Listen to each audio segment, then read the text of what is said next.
তা হচ্ছে যে নির্বাচন সুন্দর এবং সুষ্ঠু করার জন্য অবৈধ যে অস্ত্র আছে এগুলি সকলেরই জানা আছে, প্রশাসনের জানা আছে।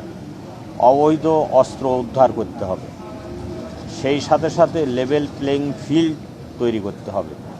লেভেল প্লেইং ফিল্ড যদি তৈরি না হয় তাহলে সকল ক্যান্ডিডেট সমভাবে নির্বাচনের কার্যক্রম পরিচালনা করতে পারবে না।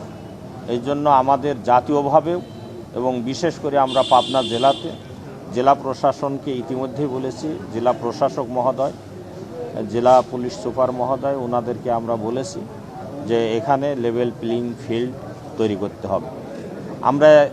আপনারা ইতিমধ্যেই দেখেছেন আমার আসন পাবনা 4 ঈশ্বরদী আটঘরিয়াতে আমার প্রচার অভিযানের উপরে আমাকে লক্ষ্য করে গুলি করা হয়েছে, আমার গাড়ি ভাঙচুর করা হয়েছে, আমার কর্মী বাহিনীর উপরে অকথ্য নির্যাতন চালানো হয়েছে।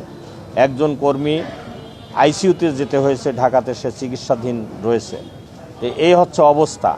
এইটা যদি চলতে থাকে তাহলে তো সুন্দর দেশবাসী যে সুন্দর এবং সুষ্ঠু এবং গ্রহণযোগ্যমূলক নির্বাচন চাচ্ছে তা তো হবে না।